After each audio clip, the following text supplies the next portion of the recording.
Hello, friends. Welcome to the Logistics of Logistics podcast. My name is Joe Lynch. Thank you so much for joining us today. Today's topic is the Dark Funnel Demystified, unlocking hidden sales opportunities with my friend Jennie Malafarina. How's it going, Jennie? It's good. How are you? Doing great.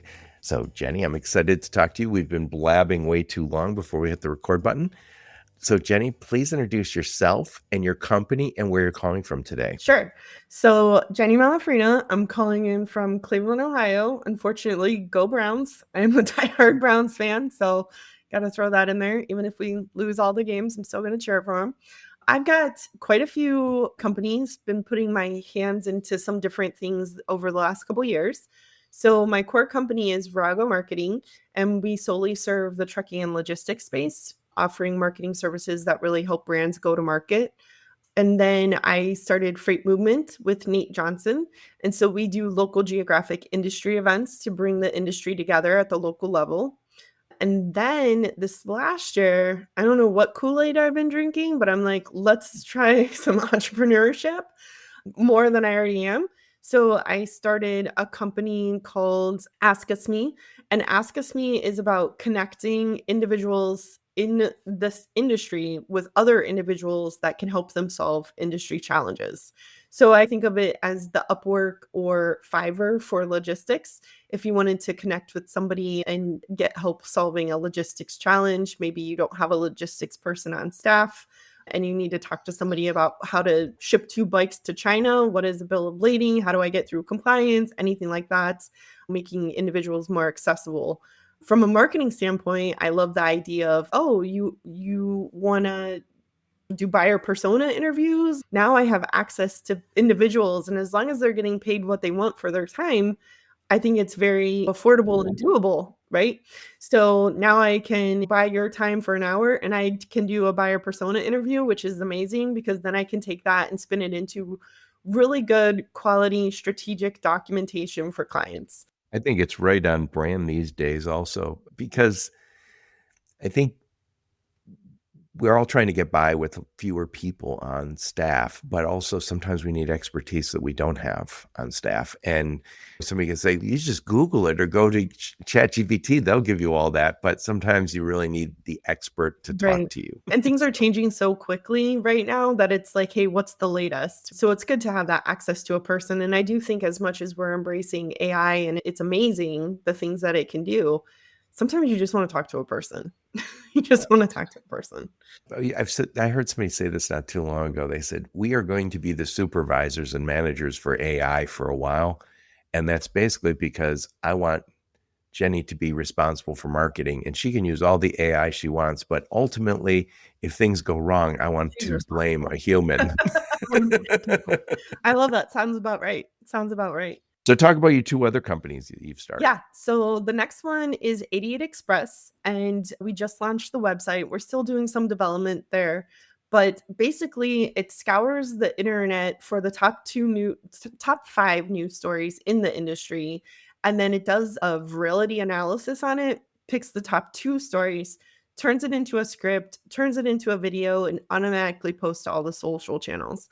So in my mind, this is like evolving how you want to consume content, right? Like we were talking about like what is really the content of that people want, and it's video, right? It's easy to consume, it's visually appealing for so many reasons. Like people aren't necessarily downloading white papers and reading blogs and things like that. So this is my way of creating a space that leverages that AI automation, agentic models, and gives a place to get news in a different way. You can follow it on TikTok, LinkedIn, Facebook, Instagram, like it is everywhere.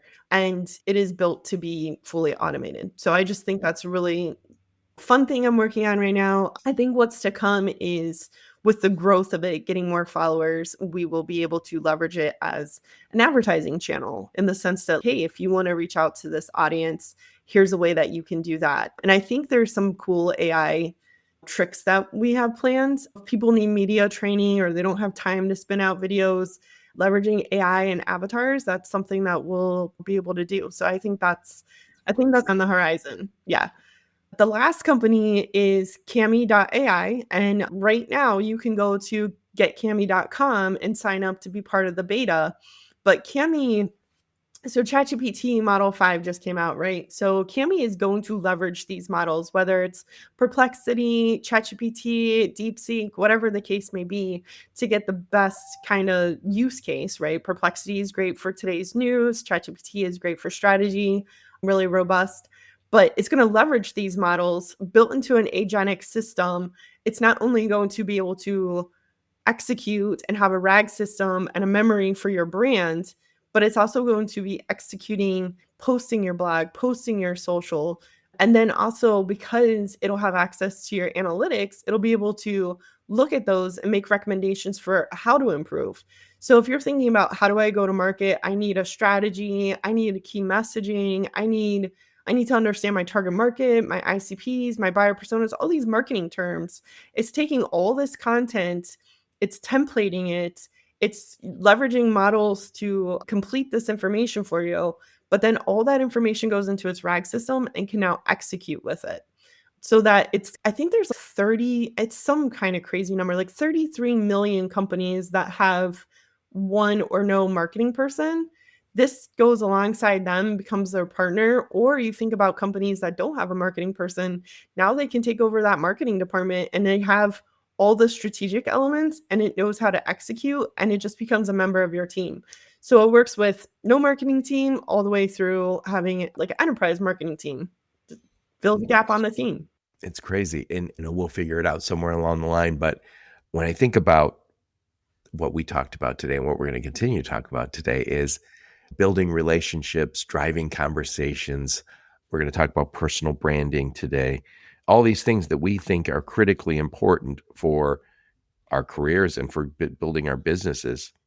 And then when I think of all that, then we talk about all this AI stuff. And so I always think that we want to obviously leverage this technology, but if there's an old book, very old now, I think, called Megatrends, and it was talking about the future. And one of the mega trends that they talked about was high tech, high touch. And this was probably written in the 80s. And it was said the more that we have the use of technology, the more we crave human touch, human connection. And so I always think that we want to get the right mix. So if sometimes we talk to AI on the phone, we go, I don't care, fine. Sometimes I don't want to talk to AI. So if I, God forbid, I'm in the hospital and I'm with a loved one and they say, oh yeah, that we have an interactive AI model that'll talk to you about your mom's condition. You're like, no. Bring me a doctor, bring me a nurse. I don't mind. I'll talk to AI when I go home. But while I'm here, I'm talking to you, damn it. Maybe that'll change. Maybe at some point I'll go, no, I want to talk to the AI doctor, not you. I know you'll forget things. Well, I think that's already WebMD, right? And the doctors are like, stop going to WebMD. You don't have cancer. Talk to a doctor. Right. Yeah, exactly. Jennie, tell us a little bit about you. Where'd you grow up? Where'd you go to school? Some career highlights before you got involved with all these businesses. And how did you get involved with all these businesses? Oh my gosh, I don't even know. I was born in Sewell, Ohio, which is actually down by Pittsburgh, but on the Ohio side of the Ohio River. So I was born there. My family had moved up to Cleveland, Ohio. I was really young, probably like kindergarten. And we moved up to Cleveland, Ohio. My parents were looking for better opportunities for us, which I'm severely grateful for. It's amazing what we got from Cleveland, because I'll tell you, I've lived in small towns and I'm like, this is not for me. I need options. I need different options. So I went to Trinity High School, which was a private Catholic high school. I will tell you that my mom said I'm going to go there so that I did not get beat up in the public high school. Not that I have a mouth or anything, but she was like, oh, I think this is better for you. So I went there. It was a college prep high school. After high school, I went to Cleveland State University. All my friends had went off to college, and I really felt like I got the short end of the stick. But like I said, my parents moved to Cleveland for better opportunities, and they paid for my high school, and they were still paying for my high school when I was going to college. So I really appreciate that. But it left me like, oh, you got to go to a local high school. We're not going to co-sign for more loans. We've got all these loans. So it put me in a weird situation. But so I think I went to school for a year, or a semester. I can't remember. And then I went and studied abroad in Australia. So I was like, I'm getting out of here one way or another. So went over to Australia for, I think it was like 6 to 8 months. That was an amazing experience. And I really learned like who I am and what I'm capable of. I literally moved as far away as I could without starting to come back. So that was amazing. And then I eventually came back and everything was like the same. Everybody was still off at school. It was still like these like low key jobs that were available to me. It just didn't seem like it was the right path. So I joined the military and I did my basic at Fort Jackson, and then I did my AIT at Fort Gordon. And so I was a 94 Romeo, which was an avionics communication systems repair. All that to say, I think I ordered not new parts, new components. It was so expensive to fix radar detectors and laser detectors and things like that. So we just replaced them. Even though I was a repairman, mechanic for those, I think I put in phone calls to get new components. But after I was in the military AIT, I had met my ex-husband. We got married very quickly. We had 3 kids. He got out because he is a disabled veteran. We moved to Arkansas. It was very hard on me because I was accustomed to my time in Cleveland with the land of all the choices, and I lived in McGehee, Arkansas, and you either went there or nowhere. Like that was it. I was also working at a bank, and I will never forget the owner telling me $9 an hour for a woman is good. And I was like, I'm out of here. I am out of here. Packed up my 2 kids. I was pregnant with my third, came back to Cleveland, went back to finish my bachelor's. I'll never forget because I had my third child on Friday, went back to school on Monday. I was taking a double course load because I was like, I've got to get out of here and take care of these kids, right? And I'm going to make more than $9 an hour. Promise you that. Finished my bachelor's and I was asking for a letter of recommendation to put in a career portfolio, go out there and get a job. And they were like, we'd rather give you a letter of recommendation for the master's program. And I just remember saying, I can't afford that. Yeah, I need a job. I've got all these kids, 3 under 5. And they were like, oh no, it's free and we pay you. And I was like, oh, okay, sign me up. So I got my master's degree, and it wasn't really until I got my master's that the doors started opening. I did an internship with the Cleveland Foundation, which was a great experience. Then I got an internship with a PR firm, learned that side of the business, and then realized I really just love data, and that came with marketing. So then I went to a marketing firm. I got recruited to TMW Systems.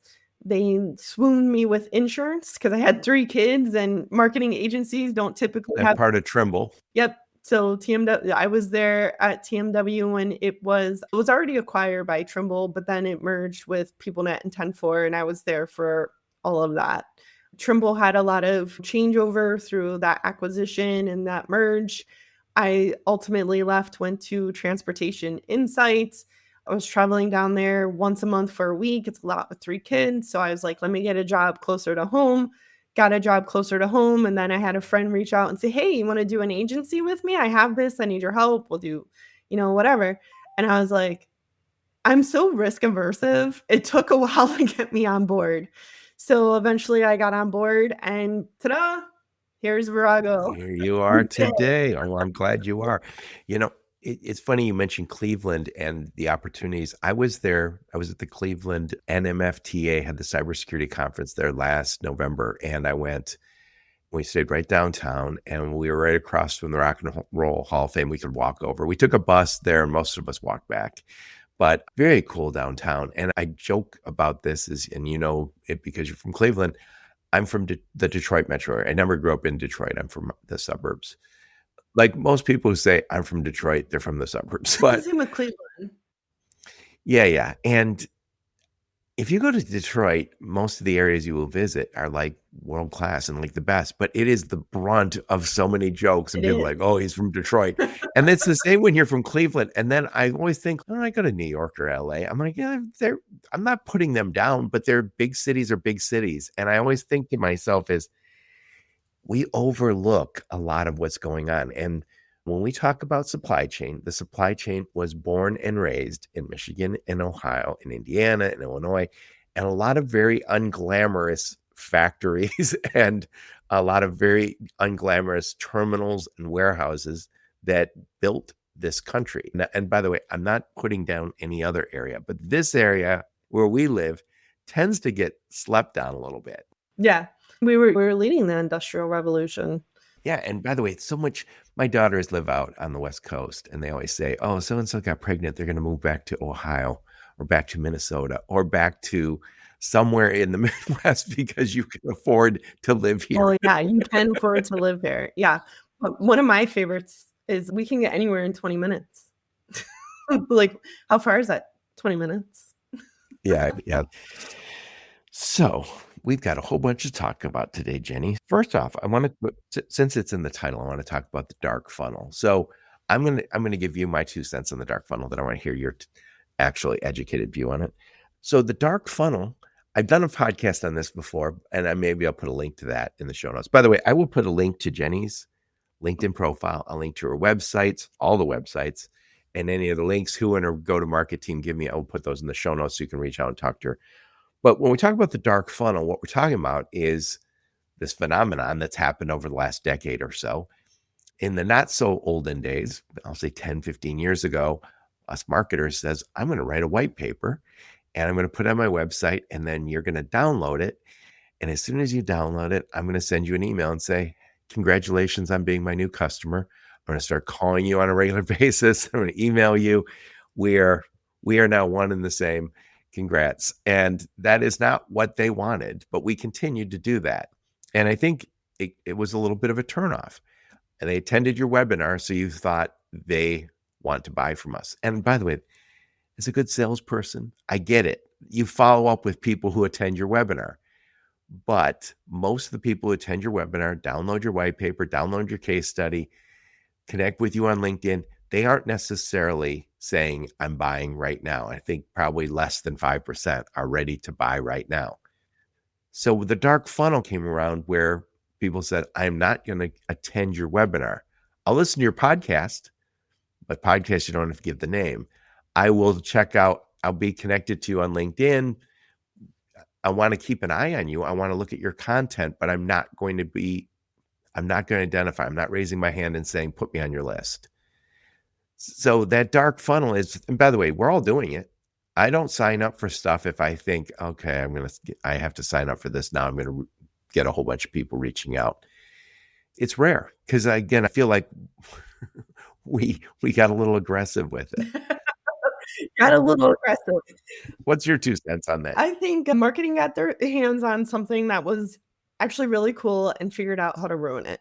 Because at one point when content was coming out and people wanted that content, they'd fill out the form. But they were okay with going in the database, right? They were okay with, okay, now you know who I am. But what we did was like, all right, you're going in this sequence. Bob is calling you in exactly 3 minutes. As soon as you hit enter, your phone rings and you're in the funnel. You're in the club. You're in the club, bro. And we are going to reach out every day. So I really feel like we ruined it. Like we created something that could have been great, but then we abused it. That's exactly right. Yeah. Yeah. And again, this has been an ongoing evolution. You talked about before we hit the record button, you said marketing and sales is evolving, and it's been evolving ever since we got online. We've seen quick evolution. Prior to this, I existed before the internet, so I remember these days. Prior to the internet, I could call you up and say, Jenny, I have a world-class trucking organization. I do this, I do that. We have 16 trucks in your neighborhood. I could say almost anything to you, and you would go, hey, I talked to this great sales guy, and he said all these things. And then I specialize in cold chain because you do cold chain. You almost have no way to follow up and see if anything I said is true. That's not the case now. We're all connected. So you look and say, oh, Joe said he has 16 trucks, but he doesn't have a website. It's funny you say that. And he's on LinkedIn and he has no employees. And so you go, I don't understand what he just said. Also, prior to the internet, the way people found us was we reached out to them typically or went to a conference or something. Now people are finding because they came to your website, they connect you with on LinkedIn. it's a little different. And I think we have to treat the world a little differently. And I think for a while, to your point, we maybe abused some of the tools we got.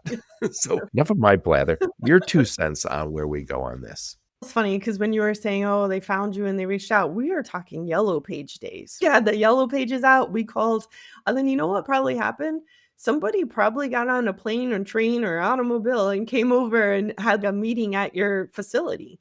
And things have just evolved. And this industry is not massive, right? We have the ability to like meet people from all over the industry. So I feel COVID changed things with going to facilities. Maybe things are coming back online, but people really aren't making those calls anymore. It's a very expensive endeavor to pop into your shop and hope you're there to have a chat. So I really think like relationships, building relationships should be your number one strategy. And to me, this is part of that dark funnel. I meet Joe. Joe introduces me to Nick. Nick introduces me to so and I'm building all these relationships and connections, but I'm not doing it and going to my HubSpot and putting you guys into my pipeline, right? These aren't sales opportunities, but this is that web and that dark funnel where I'm connecting with these people and they're introducing me to different people. And then eventually it'll turn into something, but I'm not tracking this relationship with Joe. Yeah, I was just saying that to you, that we have all these great tools and we say, okay, I have this relationship. So I have a relationship with you, Jenny. And I said this before we hit the record button. I don't quantify my relationship with you. I go, okay, I've split all my relationships. Here's the males. And so Jenny is a female. She's in Ohio. So we have the Midwestern thing going for us, so we can connect there. Oh, good. She's not a Buckeye, so she probably doesn't hate me for being a Wolverine. Oh, no, that's true. I'm a Buckeye. We're not on good terms. You're Wolverines. By the way, I always say, we should all be so lucky to have an opponent who makes us get better every damn day. The rest of us just go, oh yeah, my competition, they're okay, they're cool. not for the football players. No, twice a year we're gonna lay it out there, Joe. We'll see who comes out on top. As long as we don't. Yep. Yeah. Oh yeah, that's a whole thing. I forgot. Only in East Lansing in Ohio did they think that. Yeah. But anyway, getting back to it, I don't try and quantify my relationship with you in any crazy way where I say, no, it's a relationship. It's messy. It's a person. And I think when we talk about marketing, we want to start to say, okay, put it in boxes, and sales wants us to put it in ways that we can manage as a business. But it's one of those, I always say sales and marketing is a factory where you only run half the factory. The buyers run the other half, and they will do whatever the hell they want. Yeah. And I think if you do talk to somebody who could be a prospect, you might put it in your pipeline or put a note in there to keep that relationship going, but they shouldn't. There's not a true opportunity yet. It's just a contact, right? But it's potential. And so marketing does things that should nurture that relationship with the brand, but you need to do things as an individual to nurture your relationship with them on the human level, right? People don't necessarily build relationships with brands. They connect with other humans. And that's really what that dark funnel is all about. It's hard to quantify. You do these podcasts, you don't know who viewed it. But then what's been really cool for me is I'll get like a reach out once in a while, and they'll be like, I listened to your podcast the other day and I just sat there and took notes. And I'm like, score. Like it's one person, but I'm like, I won. I won. It's very much a leap of faith when you come on podcast, because they don't give you a lot of good data about who was there. People do reach out, they self-identify. And I went to a conference, it was Manifest, not last year, but the year before I was there. I went to a cocktail party that one of the venture capital companies had. It was the day before Manifest. And there was 7 portfolio companies that I had interviewed founders at. And we were all just sitting around having a drink and having some hors d'oeuvres. And I remember they all talked about, they said, every time somebody interviews with me, they've listened to that podcast. And they said, and some number of customers reach out and say, oh, I heard you on the Logistics of Logistics. And you go, yes, good to know. And because it is, again, a leap of faith. You can't say, hey, Jenny, the reason you should be on the Logistics of Logistics is because there's 16 companies listening that are looking for marketing help. Right. And I would love to say that. I really would. Right. But that's just not the way the world works today. You started to get into networking. And I want to talk about, before we get into the networking piece, because I think they're interconnected, is personal branding.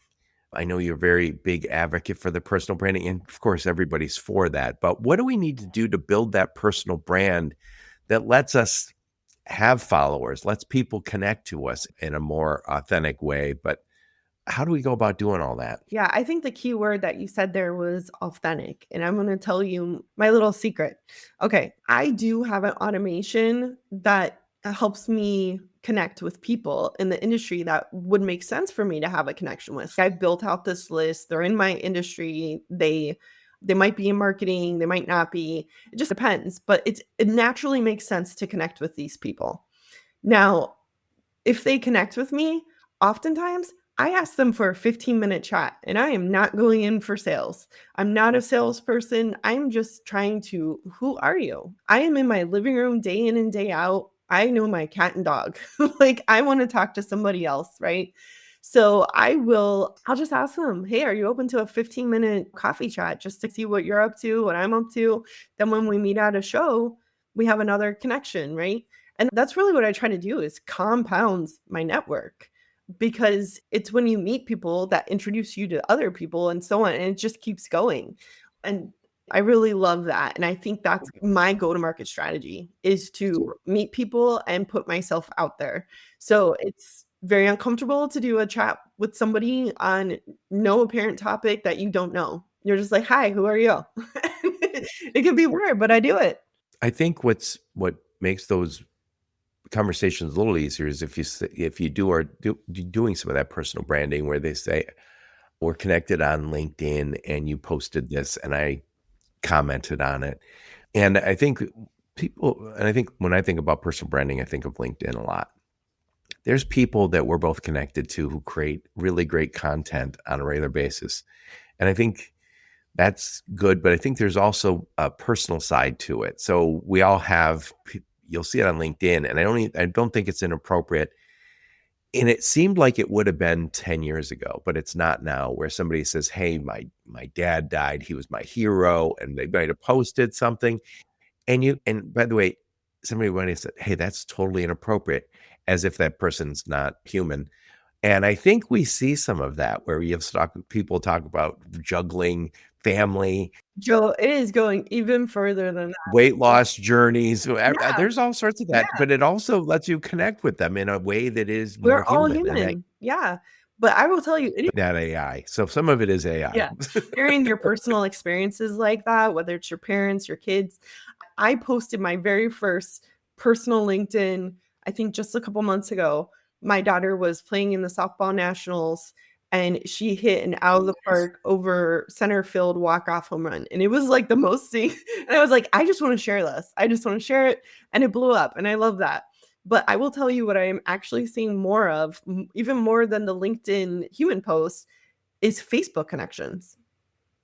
I'm starting to see more people from my industry connect with me on Facebook, because I don't know what's driving it, but it's definitely, I don't know if it's the matter of popping up because you may know them, but it just seems like it's a domino effect. Like, I get Yep. one and I get four more. Oh yeah. And I got to tell you, I have a friend, and he's a business owner, and he's on LinkedIn, and he puts political stuff up there. And I'm always like, dude, what are you doing? You don't do that. Don't do that. And it's strong political views, as a lot of people do. And he said, yeah, it turns off half the people, but half the people like it. And I was like, okay, that's a plan. Is Yeah, that it seems. what you're comfortable with? I don't like it. I don't want to hear anyone's politics on there. But I will say that has changed over the last decade, where we see people sharing more about their family, more about, by the way, you would have never, when I first started working, no one would say, oh, mental health issue. You'd be like, what? You're crazy? Why are you working here if you're crazy? Right now, I think you see people say, oh, I was stressed out. I was, when my head wasn't in the right place. You'll see more of that. And I think it's the human, getting you back to it, high tech, high touch. As more and more of automation and AI takes over, I think we're craving personal connections. And I think that personal connection be part of personal branding and hopefully networking. Personal branding that doesn't connect you with people is probably not what we want. No. Personal branding's goal should be connecting with people. So if you're not connecting with people, then reevaluate your personal branding strategy. So while we're talking about that networking, so I know one of your projects is freight movement, and that, by the way, that is spelled FR8MVMT. Again, I'll put a link in the show notes so people can reach out and talk to you about it. It's all about networking. So talk about freight movement. What is it? So I started Free Movement with Nate Johnson last year. So it's been a little over a year since our first event. So maybe we started it 2 years ago because it took us a while to figure out what was this going to be and how were we going to launch it. So we did some pilots and whatnot, I want to say in June of last year. And what it was, and people were super interested in it, was here's all these people from different aspects of the industry. Let's get together and have drinks and an appetizer and just meet people. And to me, this idea of making the industry more accessible was just so attractive.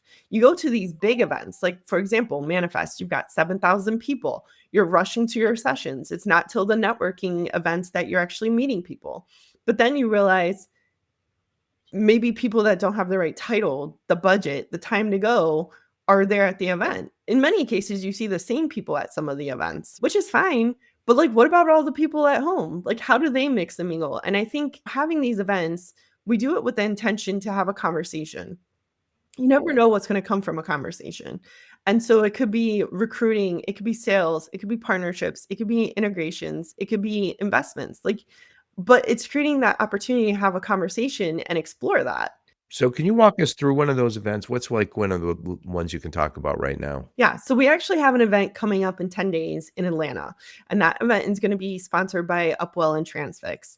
And basically, we have a location. This one's going to be at New Realm Brewery, and we send out an invite to tons of people in the area from the industry. It's for everyone, and that's why it's creating value for everyone, because you're not coming to the come to the logistics of logistics event and our sales team is going to be here waiting for you. It's come to the freight movement event. We're bringing people from all over the industry. Come meet some people. So the thing is, like, there's carriers meeting brokers, there's brokers meeting shippers, there's operations managers, dispatch owners. The whole thing is like creating an environment where there's transparency. Yeah. And it's a cool sense of community because maybe I'm all for Manifest is great. I'm going to go to the IANA conference. I'm going to the Trimble conference. These are all fantastic conferences, but they're big and they're usually, most of the people there are traveled to it. I think the nature of what you guys are doing is it's more local communities, which I think there's some value in because maybe that's your next partner. Maybe that's your next job, right? So you get to that event and you go, oh, I didn't realize that I lived by Jenny. I didn't realize that company was right down the street from me. And I think this is where we bring back again, I keep saying it, high tech, high touch. The more the world becomes remote and AI and automated, the more we want to see people. Yeah. AI, as nice as it is and as good as our automation is, it will not go and have a beer with you at the brewery. Darn it. Yet. I'm not sure I want to. I'm not sure I want to. I think connecting with people is it's just really great. And people crave that, right? So brands that are supporting us and sponsoring these events recognize that there's power in the brand alignment to say, we support bringing the industry together. We support getting people together and making connections and building relationships. Because I'll tell you, these events being open to everyone is not, hey, here's my list of prospects, fill the room with my prospects. It's like there's partners, there's all kinds of people. You don't know who's going to come to the event. It's for everyone. I think there's still a struggle with personal branding, especially on LinkedIn or Facebook or any of the social media, with especially companies as they get a little larger. We might have Jenny and Joe on your team and you say, okay, they're content creators. We appreciate that, but I don't want them to do something that would shed a negative light on the company. And at the same time, I don't want to muffle them so much that they are speaking corporate speak to people. And I always think that's the challenge we all have with brands is that I might have somebody write an article that they say, hey, I feel very strongly about this. And the brand go, oh, wait a sec, Joe, you can't write that because that's going to cost us customers, cost us a negative light. How do we manage that? I don't even know that there is a right answer to how we manage that. I think it's very interesting because I know some companies that are dealing with this because as you work to build your personal brand, you have perspectives, right? And your brand is focusing and sharing on these. I'll tell you, I have this scenario myself where I've had people like approach me about it. Whitney Cowell's on my team and she has sober souls. She has battled with addiction. Oh, I just talked to her about Yeah, that. she has battled with addiction and things like that, but she is in a much better place, and she's sharing these stories to help other people get to a much better place or, like, resonate, right? Like, you're not alone, and so here's her this is her brand. This is all over her LinkedIn. I don't own her LinkedIn.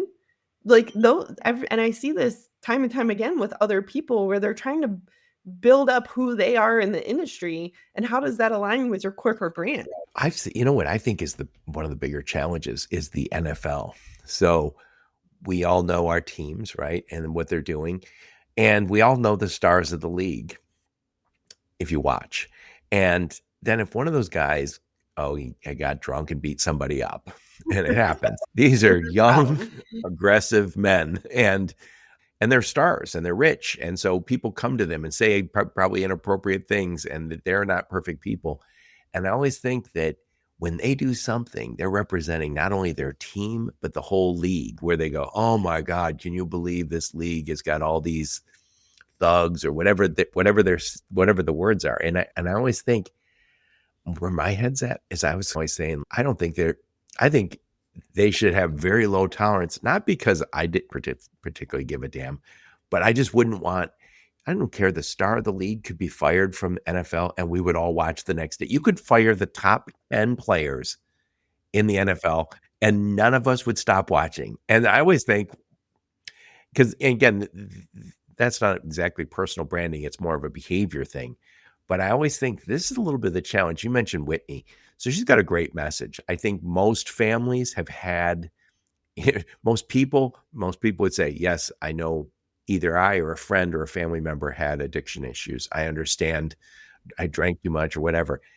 I think that's a great message. But what do you do with the guy who has something, I'm just making this up. Hey, he's got a whole bunch of face tattoos and piercings. And you go, oh, I don't want that guy out front for our brand. I don't care, but some brands might care. Well, that's up to that brand, right? If that is not the face that we want on the brand, that's their choice. I will tell you, I had a friend post, I have my nose pierced, I have purple hair, I had tattoo showing, and I'm doing this amazing thing. And what I loved about that is this person got to be who they wanted to be, protected themselves as they are, very authentic, and did an amazing job. And that didn't matter. Now, when you talk about being covered in face tattoos and stuff like that, I'm not exactly sure that's a comfort level for me, but so I feel in my mind, I'm like, there's a comfort space that I'm okay. No, it's a weird thing because we want our people to be able to say you're living your life and you're able to build your personal brand that hopefully aligns with the company brand and by the way, I think most companies now say, we're pretty inclusive places. We have a big tent over here. So most of them fit. But I always think that as people, well, by the way, politics is a good example. If you decide I'm going to get very political and your company's, hey, we don't want that because you're putting divisiveness online. I could see where they will. Yeah. And so anyway, getting back to it, I've seen brands, big brands, be very structured. You can do this and you can't do that. And by the way, I'm a podcaster and you are too. How many big companies say, oh no, you can't talk to that guy. He hasn't had the media training yet. Yeah. I mean, there's some people who are like, they need their media training before they. And I'm not even against it. I think they just want to make sure that we say this, not this. We say this, Yeah. not that. That's loosened up a little bit, especially because like people are remote, trying to coordinate schedules and things like that. I feel like it's loosened up a little bit. I'm sure those larger brands are very strict on some stuff, but the smaller brands who I think are adopting more of these channels, like to do the podcasts and stuff, are like, this is who I am. And I'm going to show up who I am. And that's what makes us unique and different. Yeah, and I got to tell you, you talked briefly about recruiting. I know of a trucking company that said, "Hey, we want to highlight our drivers so that people who we're recruiting will say, oh, that guy fits, so I fit." And so there was some number of people, a lot of drivers are immigrants, and so a lot of immigrants are maybe uncomfortable. English is their second language. They want to make sure they're putting the right face on this thing and so they go, oh, wait, they got a whole bunch of people like me over there. And so if you highlight, hey, these are the kind of drivers we have, and they're from all over the world, and they come in all shapes and sizes. Some are even women. Who knew, right? And there are women. Yeah. more than ever before, but not nearly as many as we probably should have. So I think that is the kind of thing that you can recruit with. Yeah, I remember doing a campaign maybe last year, and it was focusing on the next generation of drivers because they're looking vastly different than they used to.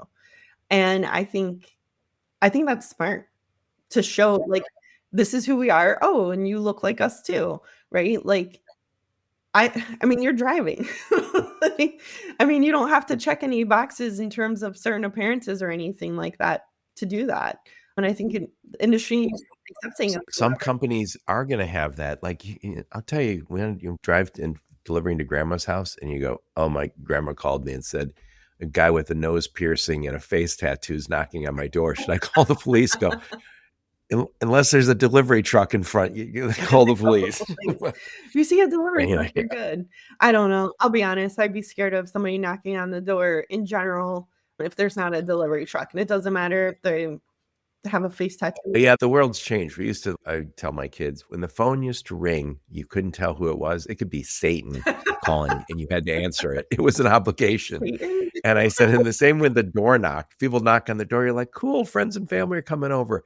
Now you're like, who the hell would knock on my door? No, and look at your ring camera and you're like, not home. Leave it on the porch. Yeah. I'm telling you, the scariest things you see online are ring camera video where they're like, and is that a ghost that knocked on your door at 4 a.m? Right? Technology. Yeah. I also wanted to talk to you about differentiating your company. We talked about Dark Funnel, very important. We talked about the value of networking and personal branding. And I want to next get into this idea of differentiating and why it's so important. And let me just set this up for you just for a second. Again, I talked about pre-internet. Pre-internet, I could say we are everything to everybody because it was only outbound. I'm reaching out to people. Nobody is calling me unless they called me from the Yellow Pages. So I'm reaching out. Now I go online and say I created a website. And on my website, it says we are everything to everyone. If it moves, we move it. You will never be found that way. And people like Jennie will tell you, I can't work with you unless you develop some niches or a niche. So please talk about the importance of differentiating. I talked to Nick Klingensmith last week about the same topic. I know you're going to talk to Nick coming up.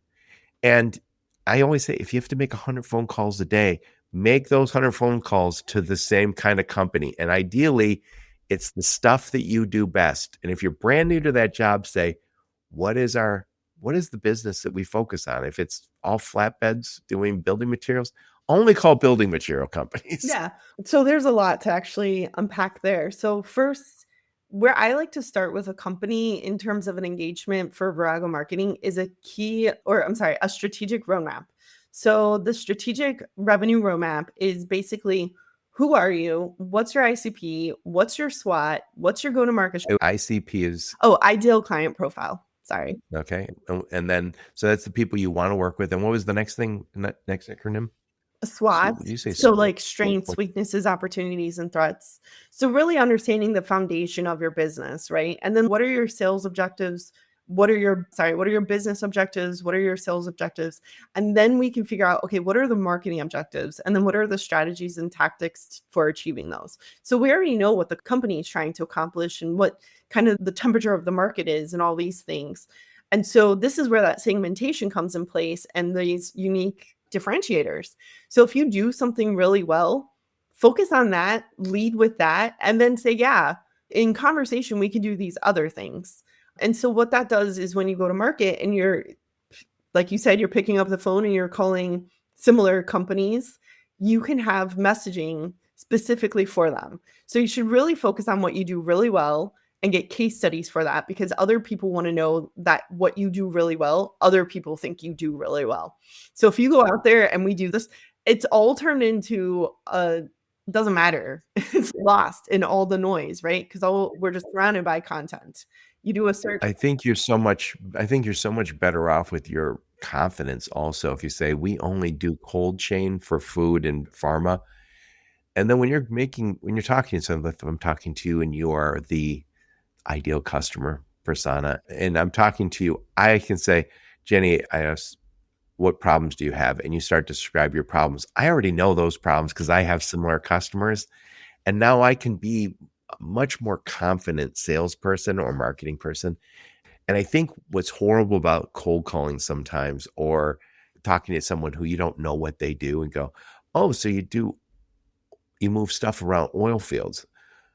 Okay, what are the biggest problems? And you describe the problems, and I go, oh, I have no idea how to solve those problems because I'm a cold chain guy. I think that's where we hurt our sales efforts. And I think also you can't market to everybody and say, hey, the new marketing campaign is everything that moves, we Everybody. move it. Yeah. And you go, do you specialize in anything? Yeah, we specialize in everything and in every type of vehicle. That's us. And by the way, it's probably the largest companies out there might say we have 17 different segments. Good for them. That's why they didn't start that way. The biggest companies started with one niche. And then as soon as they said we got a big chunk of that, they moved to the next one and the next one. And I was a perfect example of these. If you look at like Deloitte or McKinsey, they work in market segments. And for each one of their market segments, they have market leaders and they have specific content for that. They a lot of times will have an author who wrote a book who is working with them on their best practices and maybe even a consultant there.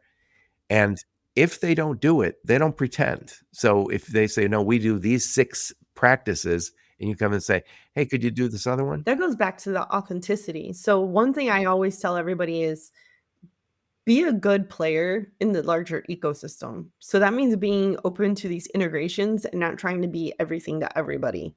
Because I've worked with companies that do that. And ultimately, you end up failing somewhere. Because if you're trying to do everything, you're not doing anything. Yeah, that's I said on the podcast before. When you say you're everything to everyone, you're probably no one to everyone. He's trying to do all the things instead of really doing this really well. Yeah, and I've advised very large shippers. And I remember how we went to look for the ideal third-party logistics. We wanted to say, do you have similar customers? Show us that you understand this business. And I say it all the time on the podcast. I don't want, as a shipper, I don't want anyone learning on my dime. You have to learn somewhere, but you're not learning with our business. Start somewhere else that's much smaller than us, then come to us. And again, I just think it's such an, I can't, if I'm talking to a marketer like you and I say, hey, you're going to help us with our website and our marketing end, we aren't experts. You know that right away. I've done a little bit of marketing. And when you say, what's your expertise? And if I can't speak to it and we can't write an article, you can't help me. Marketers need you to be an expert in what you do. You're the SME. You're the SME. Yes, subject matter expert, and you can't skim across the top. And by the way, the older way of doing business in our space is I make 100 phone calls a day, and I think that's a tough way to live. It doesn't work as well as it once did, but I still say, even if you got to make 100 phone calls a day, still pick an area that you specialize in and be that expert. No one really wants to talk to a salesperson. They want an expert who can solve their problem. And if you're not the right expert, be courteous enough to tell them that. We don't do that. And like part of that ecosystem is be a risk grower for somebody else. Yep. I also think when you do a webinar or you come on a podcast or you write an article, all that other stuff that you can and should consider doing as part of your personal branding it's also making you more expert. I've had an experience, I've said it before, and I won't get into it too deep, but I was doing a webinar and I called somebody who was going to attend the webinar ahead of time. And because I thought it'd be an ideal customer for me. The lady was short on the phone, hung up, and not rude or anything, just short. Hey, I don't have time for this. The next morning, she called me or sent me an email saying, Joe, please give me a call. And she said, oh, yesterday when you called, I didn't realize it was you. I just thought it was some sales guy. And I was thinking, that's what I am. I am some sales guy. But she saw But me she as an expert who was yeah. doing the webinar next week. It was on cross border and she was attending it. And by the way, if you're doing webinars, I always say, look at the best customers on there, look them up on LinkedIn, and then call them in advance and say, hey, Jenny knows you signed up for my webinar. Do you have just a minute? I'd like to talk about what you're hoping to get from that webinar. And then you start telling me that's the best way to sell. After the webinar, they don't want to talk. But that's what works in that relationship. Like, you reached out to customers and you're like, "Hey, we're putting on this webinar. What do you wanna get out of it?" And that's a great way to kick up a conversation and understand their pain points and what they're looking to solve, and then you get to be the partner to deliver. So, Jenny, what conferences will we see when the fine folks from all these companies at Virago, Freight Movement, and all the other companies you're involved with, what conferences will we see you guys at? So we have 2 freight movement events. We got this one coming up August 21st in Atlanta, but then the one in September is alongside McLeod, and that's in Denver, so we'll be there. And then I think I'm also gonna go to Women in Supply Chain for the first time. Not sure if I'm Where's gonna that ma at? it's in Clearwater, so we're gonna turn that into a little workcation. There you go. Sounds very fitting. Might That's in be at November, Broker right? Carrier Summit, depends kinda some of these conferences seem to be overlapping a little bit or really close turn, so not sure, but probably gonna try to make it to Broker Carrier Summit and That's in Orlando in October. yes, yes. I think that's probably gonna be it for the year. So I'm going to try and summarize all this that we Alrighty. talked about, Jenny, and then I want to get your final thoughts on the topic. So I'm talking to my friend Jennie Malafarina, and we're talking today about the Dark Funnel Demystified, unlocking hidden sales opportunities. And those hidden sales opportunities, I don't think so much of what we talk about is the basics. Those hidden sales opportunities are recognizing that we have to do some personal branding. And that should be, as you said, authentic. It should be creating some content. Maybe it's some video, maybe it's some audio, maybe it's LinkedIn posts. It doesn't matter. Become that expert that people are looking for. And don't, if you have something personal to share and is appropriate, go ahead and share it. I think this is how we build these relationships. And by the way, I can tell you, you go on LinkedIn, there are some people who do this so well. I'm going to talk to Charlie Safro later this week. Charlie from CS Recruiting creates fantastic content on LinkedIn.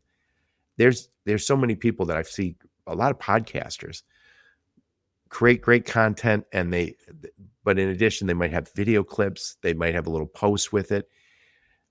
We're all addicted to that. We're all going on and looking at that stuff. And sometimes you look at it and go, this is the way to go about it. And then you say, oh, the people who commented on it might be a friend of a friend. And then you go, oh, I know that guy. Click, new connection, potentially a new opportunity. But anyway, getting back to it, first and foremost, some of the hidden opportunities are in personal branding, and closely associated with this is networking. And you and your team over at Freight Movement are facilitating a lot of these networking opportunities, driving these conversations. And as you've said, making the industry more accessible. I think all the big events around the country that we all go to are great, but I think the local events that I can just attend that are in my city are another cool opportunity. I don't have to stay at a hotel one night and I can still meet a whole bunch of people in my space. I love that. And I think the big opportunities, big events, I should say, I love Manifest, but it is like drinking from a fire hose. And I always get opportunities come from it, but this is a little different. This is going to be maybe in my hometown, and I can go and I can meet the locals that work in this business.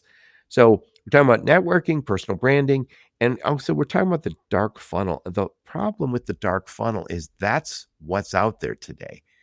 People do not have to make themselves known. They can listen to podcasts. And when they listen to podcasts, you don't have to give your name.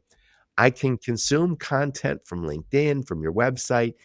I can watch videos about you on YouTube. I can educate myself about you and your business without raising my hand. And at some point, if things go well, they show up 80% sold saying, "Hi, Jennie, I've been following you on LinkedIn for a year.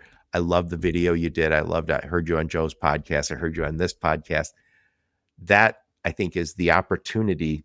It's not the same as what you said to me before we hit the record button. A lot of sales marketing teams right now are very focused on, if I spend $10, tell me what I'm getting for my $10. If I spend 100, tell me what I'm getting. I want to know the exact sale that's going to happen as a result of spending that $100. And I understand where they're coming from, and it's wanting an ROI, but we don't control it. It's like me saying, "Hey, I met Jennie and we talked on the phone for an hour, and then I did a podcast with her. And so I spent this much money on Jennie. How much am I going to get from that?" It's maybe nothing. Maybe it'll be a year, maybe never. Who And knows? We don't know right now. Can't put that in the pipeline yet. I can't start looking at everyone I talk to as, "Hey, I'm trying to monetize this relationship." Well, you're gonna have good relationships if you try to monetize them all too. Yeah, and again, this is not putting anybody down for wanting an ROI on their marketing spend, but the reality is we have a dark funnel. And I think what we can do is we can create great content. We can use the tools we have, but the idea of, I'm going to get them to download a white paper, I'm going to get them to sign up for my email list. You can go about all that, but I think if we abuse that, we're going to not have the success we want. And by the way, we, as an industry, abused that a little bit. We all did it. So anyway, got to develop that niche also. I think that's part of, these are all so interconnected. Your brand can be all about, I'm the cold chain guy, and I create content about that, and I go to networking events and I create relationships around that. Anyway, enough of my blather. Put a big old bow on this one, Jennie. Final thoughts on the topic. Yeah, I'm really holding on to this adaptability is your strategy right now. I think we're just living in a space where things are constantly evolving, and you need to be open to that change. Don't get stuck in status quo. This is how it's been. This is how it always is. Like, we go to these shows and these are the only shows. I will tell you, start exploring other shows, because there are niche shows that are going to produce a lot more results. You'll get to shake everybody's hand in the room. They're in your space. They're the right people, versus like larger shows. And I fully support the larger shows. I love them. Yeah. But I'm just saying, be open to exploring different stuff, right? Don't just get stuck in, these are the 10 shows we go to. Don't do that. And that's the same with the content. Don't be like, "Oh, we do 4 webinars a quarter or 4 webinars a year." Don't get stuck in checking boxes. Try new things, because it is time to evolve. We are in a place where what was working yesterday is not working today. And so you've got to try new things. Like we talk about different types of content. Is the white paper producing results? Then why do you keep producing it? Why do you keep putting a gate in front of it? Because they give me names. I don't know how many names you're getting, but it's probably not. Look at those bottlenecks. If you have a gate and you have a white paper and you're getting downloads and you're getting names, and you're picking up the phone and calling them and they're like, "Yes, let's talk about buying this," fine, continue to do it. But if you're finding that you have a method in place, a process in place, and you're not getting the sales and the revenue from that, change what you're doing.